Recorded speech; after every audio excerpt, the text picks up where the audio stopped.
জলটা কি ঠান্ডা, হাত দুটো যেন বরফ হয়ে যাচ্ছে। ওমা, তুমি তো কখন থেকে বাসন মেজেই যাচ্ছ আর শেষ হবে না। তোর পড়া হয়ে গেছে? ওমা শোনো, আমি এবার থেকে পড়াশোনা করবো না, আমি তোমার হাতে হাতে কাজ করে দেবো। তুই পড়াশোনা না করে এই সব কাজ করলে বড় হতে পারবি তো? তোমাকেও তো পড়াশোনা করতে দেখি না, তুমিও তো কত বড় হয়ে গেছো কাজ করতে করতে। আমিও তাহলে এই কাজ করতে করতে বড় হয়ে যাব। চুপ, বড্ড পাকা পাকা কথা হয়েছে না তোর? আমি কি ফল যে পেকে যাবো?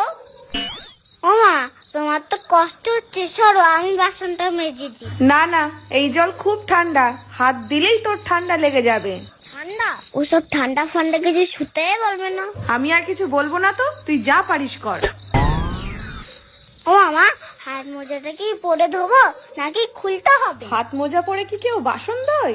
তাহলে খুলেই ফেলি।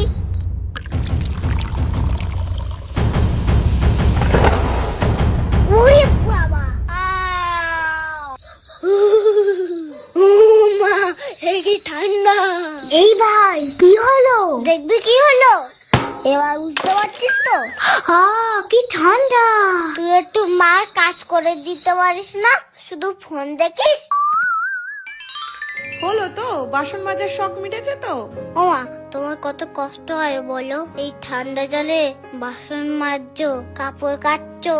না রে বাবা, আমার কোনো কষ্ট হয় না। তোরা শুধু ভালো করে পড়াশোনা কর, এতেই আমি শান্তি পাবো।